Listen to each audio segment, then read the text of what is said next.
Dales in Shannon Evans, and I'm walking around Friendship Cemetery. I'm in kind of the newer section, but we're headed over one of the vaults from the Civil War and where there are veterans buried. Most of them are from the Confederacy. I've noticed one or two have gotten popped in there that were from, uh, or on the edge of it maybe, who were from the Mexican War and the Spanish American War. I find that interesting.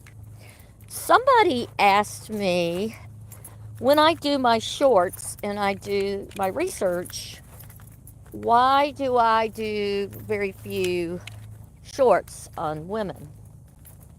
Well, part of that is because there's not a lot written about women in the early part of the 1800s into the Civil War era. I try not to write about too many women who would be buried here, who would have immediate living descendants, meaning children or grandchildren, just out of respect for the families. But most of what's written is about men in public records. I can find some in wills and documents and censuses, especially if they're widows and they're the head of the household. I'm in one of the Civil War vaults. I'm going to pan around. That's one end. These are all unknown Confederate soldiers through this area.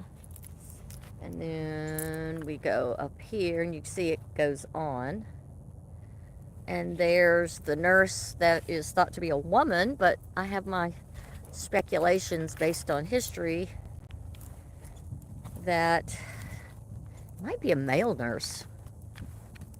As women were frowned upon to be in the battlefield as nurses. Wasn't unheard of, but it was rare. But as you can see, it's row after row. Okay, see that wreath up there? That's the person that is said to be the nurse. And these up here have names. So there's one, John Webster, Company L, the 13th Texas. Here's Willis, Company C, 27th. Johnson, Company C, 27th Tennessee.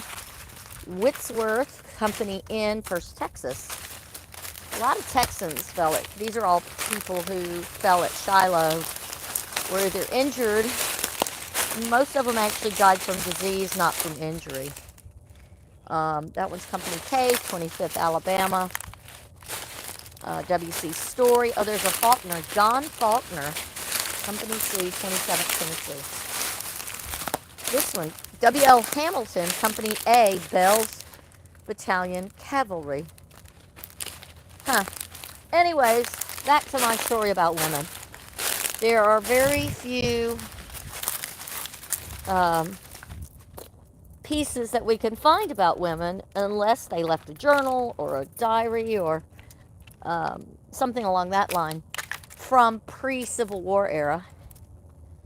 Women, sometimes you can find society bits about them afterwards in their obituary. But if they didn't have a lot of money and they were just everyday women, there's not much written. There's often not even an obituary, as those don't appear to become popular until much later in the South, as far as for women. There's the Teasdale Angel. Everybody loves the Teasdale Angel. Her hand is supposedly lifelike. I'm going to go up and softly touch her hand. I think she's beautiful, and I don't know how fragile she is, but Teasdale was a minister who was much beloved, and it is said that when he died, here, I'm going to touch her hands. But they say it's lifelike. Feels like stone to me, but whatever. That when he died, the angels in heaven wept. Anyways, he was quite the guy, apparently. Both Jefferson Davis and Abraham Lincoln both greatly respected him. This is a beautiful monument. Absolutely stunning. Anyways, I just wander around every morning and try and find somebody who sounds interesting. I find 2 or 3 markers, and I go home and I look at census records. I read their will if they have one on file at the courthouse. Sometimes you can find those online. I do other bits of research to see if I can find them in old newspapers, and sometimes I can find them in city directories where they lived. And so, as you can see, what's interesting to me is, you know, in the 1930s, this person passed away. They have a very modest grave, although it's a big family plot.